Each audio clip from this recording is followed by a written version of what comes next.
ఏపీలో మరోసారి కరోనా కలకలం రేపుతుంది. రాష్ట్రంలో క్రమేపీ కోవిడ్ పాజిటివ్ కేసుల సంఖ్య పెరుగుతోంది. నిన్న ఒక్కరోజే 10 కొత్త కరోనా కేసులు నమోదైనట్లు వైద్య శాఖ వెల్లడించింది. దీంతో రాష్ట్ర వ్యాప్తంగా మొత్తం కోవిడ్ కేసుల సంఖ్య 49కి చేరింది. కేసులు పెరుగుతున్న నేపథ్యంలో ప్రజలు అప్రమత్తంగా ఉండాలని అధికారులు సూచిస్తున్నారు.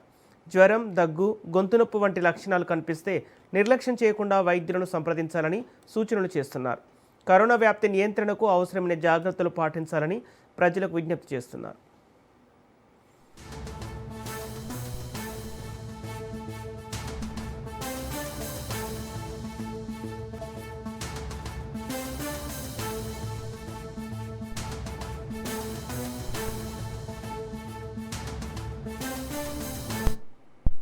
ఏపీలో మరోసారి కరోనా కలకలం రేపుతుంది. రాష్ట్రంలో క్రమేపీ కోవిడ్ పాజిటివ్ కేసుల సంఖ్య పెరుగుతోంది.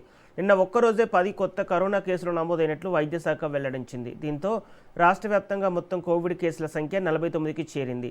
కేసులు పెరుగుతున్న నేపథ్యంలో ప్రజలు అప్రమత్తంగా ఉండాలని అధికారులు సూచిస్తున్నారు. జ్వరం, దగ్గు, గొంతు నొప్పి వంటి లక్షణాలు కనిపిస్తే నిర్లక్ష్యం చేయకుండా వైద్యులను సంప్రదించాలని సూచనలు చేస్తున్నారు.